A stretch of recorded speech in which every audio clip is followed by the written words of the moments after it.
자, 반갑습니다. 이제 중세 두 번째 이야기를 해보도록 합시다. 자, 로마가 기독교를 공인했어요. 그러면은 이제 카타콤베 가가지고 예배를 할 수는 없으니까 대규모의 교회가 많이 필요했을 테고, 그래서 교회를 많이 짓게 됐죠.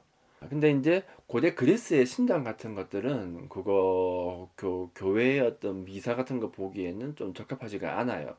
실제로 겉보기에는 되게 건물이 좀 거대해 보이는데 막상 안에 가보면은 실내가 되게 좁아요. 그래가지고 쓸 수도 없고, 또 그렇게 막 돌로 짓기에는 돈이 너무 많이 들기도 하고, 또 그렇게 큰 건축물을 갖다가 뭐 그러니까 동네 예배당으로 쓰려고 많이 지을 수도 없기도 하고, 여러 가지 문제가 있거든요. 그렇죠? 음. 그래가지고 바실리카라고 하는 형태의 집회소를 만들게 되죠. 자, 지붕은 목재로 만들어져 있고 천장은 좀 평평하게 제작되어 있어요. 자, 그러면은 이 바실리카, 11교회를 바실리카라고 부르는데 이게 현재 남아 있느냐? 현존하지 않아요. 알겠죠? 그러면은 이렇게 비슷한 건 뭐가 있을까? 자, 성 아폴리나레 누오보 교회라고 하는 게 있죠. 현재는 이 바실리카 형태의 교회가 남아 있지 않습니다. 왜냐면은 다 목조 건물이기 때문에 뭐 전쟁이나 이런 것들이 자꾸 벌어지는 그 과정 속에서 다 불타버렸어요. 그래도 비슷한 게 남아 있기는 해요. 굉장히 오래된 건데, 이거는 이제 로마가 멸망한 이후에 이제 그 동고트의 왕이 하나 만든 게 하나 있거든요. 그게 어디에 가면 있냐면은 이탈리아 라벤나에 가면 있어요. 자, 아무튼 그래가지고 이제 거기 가보면은 성 아폴리나레 누오보 교회라고 하는 게 있죠. 이게 이제 바실리카 교회와 가장 유사한 형태다라고 이해하시면 되죠. 알겠죠? 자, 아무튼 그러면 이제 건물을 만들었어. 그럼 뭘 할 거냐? 내부를 좀 장식해야 되겠죠. 신의 권위를 좀 더 장엄하게 표현할 수 있고, 또 글을 읽지 못하는 사람들이 기독교의 기본적인 교리 내용을 이해할 수 있어야 되거든요. 제일 좋은 건 뭐냐? 그림을 그리는 거예요. 천국을 100번 설명하는 것보다 한 번 보여주는 게 더 낫거든요. 그렇죠? 그렇기 때문에 교회 예술은 아무래도 좀 그림이 많이 그려질 수밖에 없고, 또 좀 사실적으로 그려지면 안 돼요. 왜냐면은 자, 예수님이 기적을 다 행하는 장면을 그린다고 해봅시다. 자, 그런데 예수님이 빵긋빵긋 웃으면서 히 하면서 이제 그 기적을 행하는 장면을 그리게 되면은 좀 권위가 없잖아.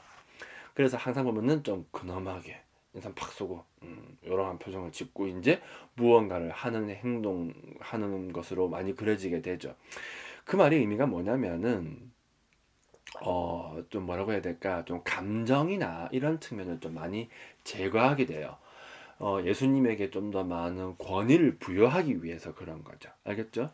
그리고 또 어느 누구도 예수님을 본 사람은 또 없어요. 또 그런 문제가 있거든요, 사실. 아니, 본 사람 있긴 있지. 근데 그 사람은 다 죽고 없단 말이에요. 이 사람이 어떻게 생겼는데? 몰라요, 솔직하게 얘기해서. 그런 문제가 있단 말이죠. 자, 그럼 어떻게 해야 될까? 그래서 이제 아무렇게나 또 뭐 그럴 수는 없으니까 좀 표준 양식 같은 게 나올 수도 있겠죠. 아무튼 제일 중요한 건 무엇이냐? 감정 같은 게 가미되어 있으면 안 됩니다. 그리고 좀 표준적으로 그려져야 되고요. 아주 사실적으로 그려지면 안 돼요. 그래서 좀 형식적이고 좀 상징적인 측면으로 그림이 많이 그려지게 되죠. 알겠죠?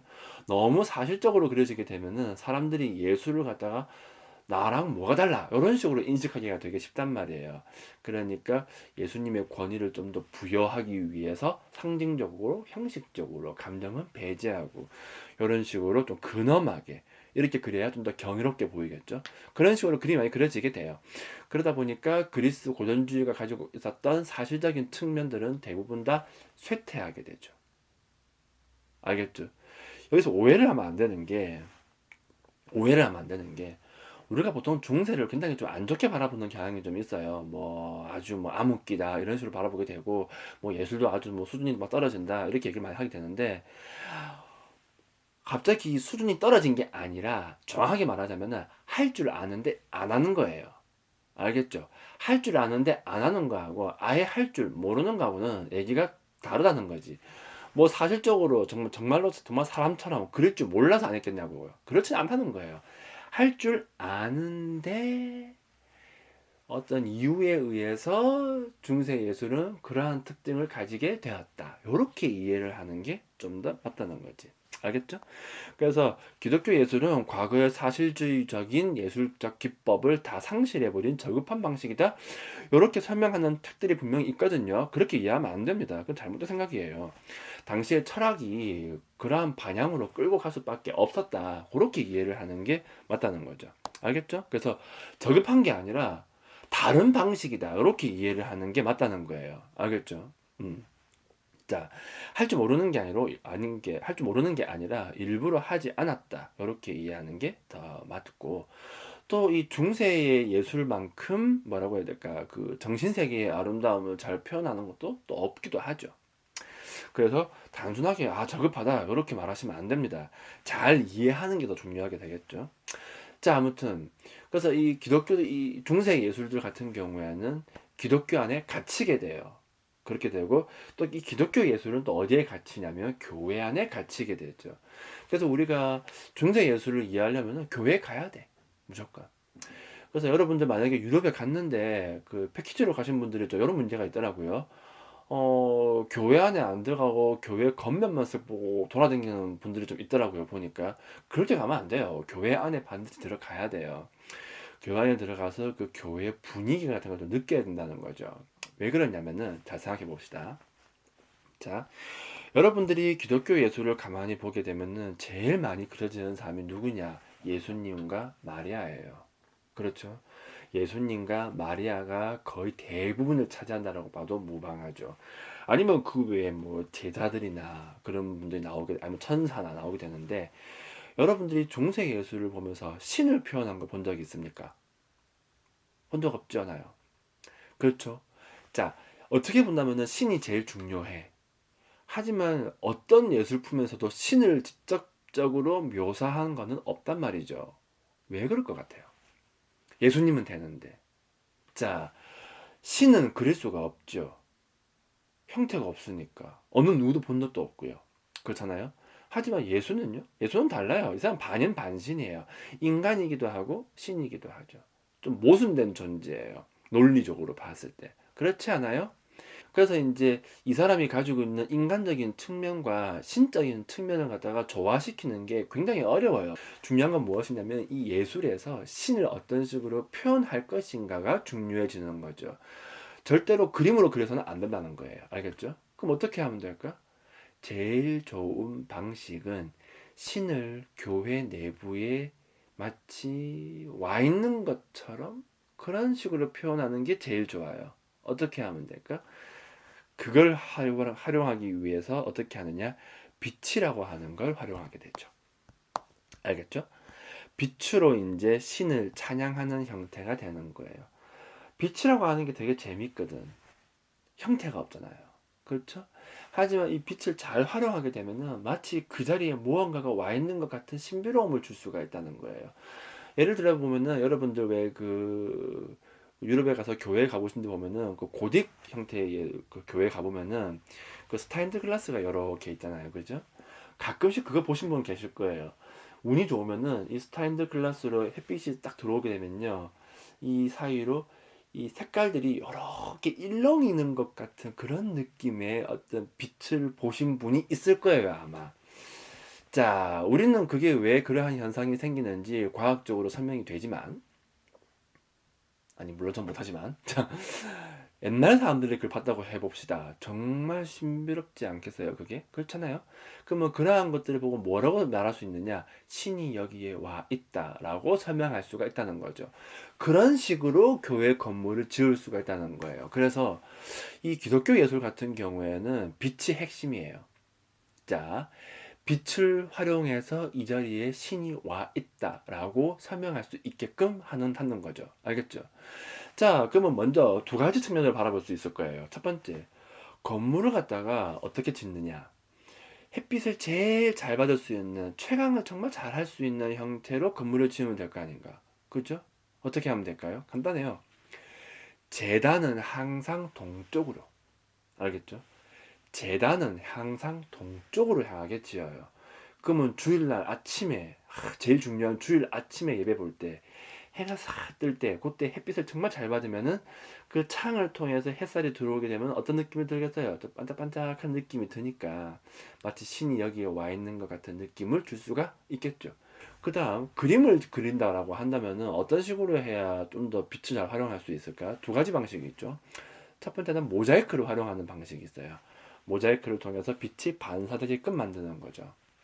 두 번째는 후에 나오는 스타인드 글라스를 이용하는 방식이 있죠. 초기에는 모자이크를 이용해요.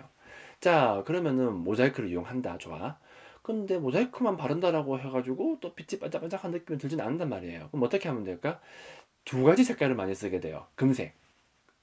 그러니까 정확히는 노란색이겠지만 일단 금색이라고 합시다. 금색을 많이 쓰게 되고 그 다음 많이 쓰는 색깔은 코발트 색깔, 그러니까 푸른빛을 주는 그런 색깔을 많이 쓰게 되죠.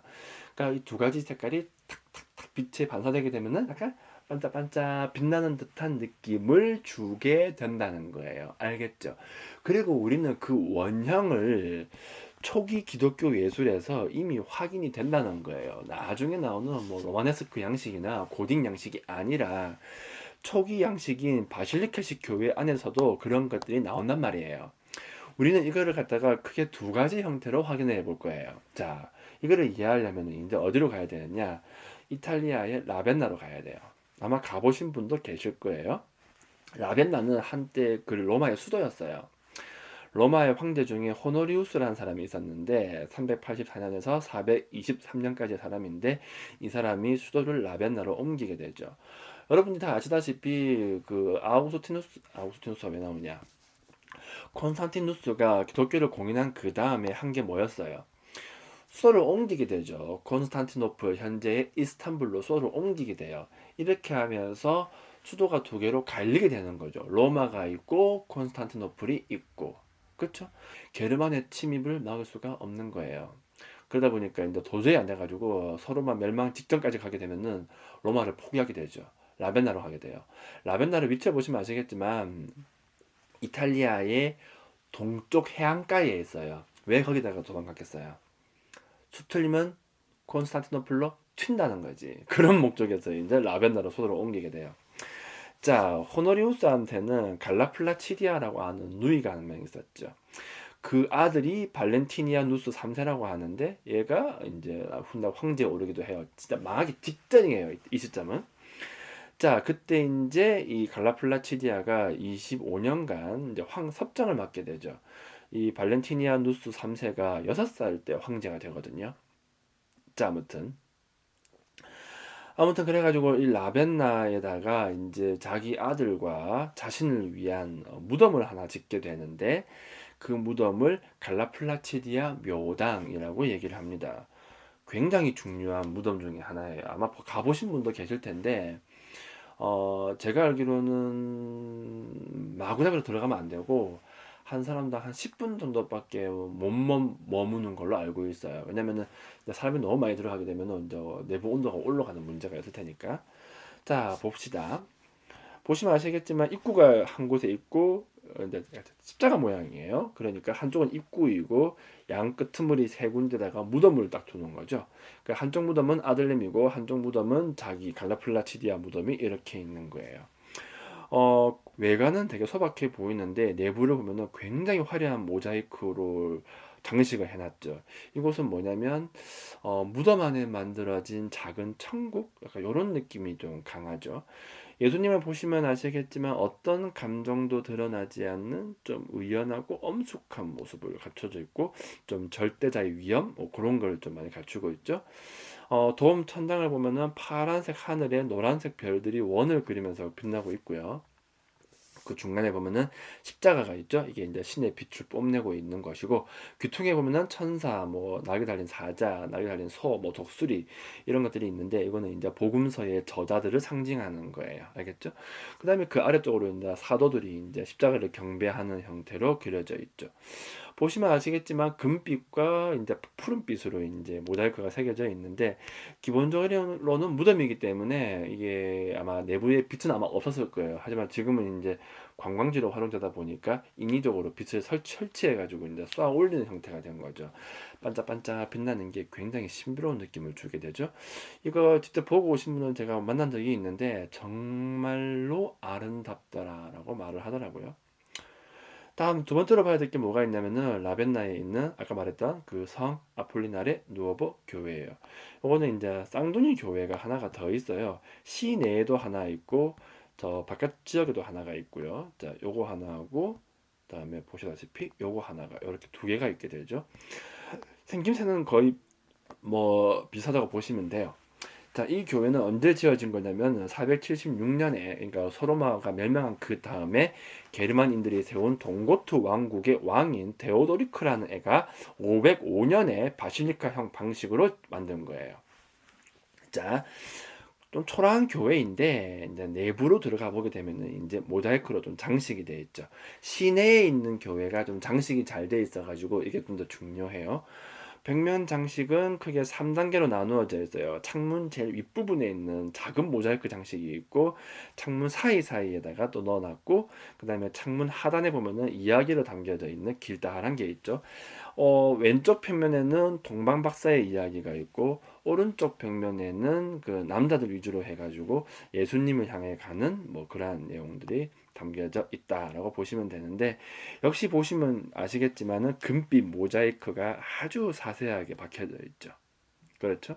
그러니까 이미 이 시기부터 모자이크를 통해서 이것들을 활용하는 방식들이 빛을 표현하는 방식들이 이미 나오고 있었다라고 이해하시면 될 거예요. 알겠죠? 그래서 이런 식으로 해가지고 이제 교회 예술은 모자이크를 통해서 빛을 활용하려고 한다. 이 빛이 바로 뭘 의미한다? 신, 그 자체를 상징하게 된다. 이렇게 이해하시면 될 거예요. 그렇기 때문에 중세 예술에서 제일 중요한 것은 이 빛이 어떤 식으로 뿜어져 나오는가, 그거를 이해하는 게 제일 중요하다. 이렇게 생각하시면 되는 거예요. 알겠죠? 그렇기 때문에 여러분들이 만약에 유럽에 가게 된다면은 반드시 교회 안에 들어가야 돼요. 교회 외관만 보는 건 아무 의미가 없죠. 그래서 패키지보다는 그냥 가기를 좀 권하고요. 그냥 가가지고 좀 시간 내서 유명한 교회 같은데, 아니, 그러니까 너무 유명한 교회는 좀 그러니까 조금 덜 유명한 교회 있잖아요. 아직 어차피 교회 많잖아. 그럼 오래된 교회 같은 데 가서 좀 한적한 시간대에 햇살 좋은 날에 가서 앉아 있어 보면요. 이 빛이 어떤 식으로 활용되는가를 분명히 느낄 수 있습니다. 그러니까 그런 것들을 좀 잘 활용해 볼 수 있는 그런 것들을 한번 여러분이 한번 해봤으면 좋겠네요. 알겠죠? 뭐가 됐든 간에 교회 안에 안 들어갔으면 그건 헛방이야. 무조건 들어가야 돼요. 그래야 우리가 중세 예술을 이해했다라고 말할 수 있다는 거죠. 우리가 중세 예술의 어떤 상징성 하나하나를 다 외우는 거는 그건 큰 의미가 없어요. 그건 뭐 외울 수도 없고 그냥 책 보면 되는 거고 중요한 거는 이 빛이 어떤 식으로 뿜어져 나오는가 어떤 식으로 활용이 되었는가 그거를 온몸으로 느끼는 게 중요해요. 그래서 나도 모르게 정말 신비롭다. 막 없던 뭐라고 해야 될까? 막 믿음이 막 생길 것만 같은 그런 어떤 분위기 그런 거를 좀 느껴보는 게 중요하다라고 하는 거죠. 왜냐하면 중세 예술은 그걸 중심으로 해서 만들어졌으니까요. 빛으로 신을 찬양한다. 알겠죠? 이게 제일 핵심이에요. 그래서 중세 예술은 빛의 예술이다라고 하는 거 요거를 잘 이해해야 된다는 거예요. 알겠죠? 자, 그러면은 이제 초기 기독교 예술은 여기서 마무리하도록 합시다. 자, 그러면 오늘은 여기까지 끝.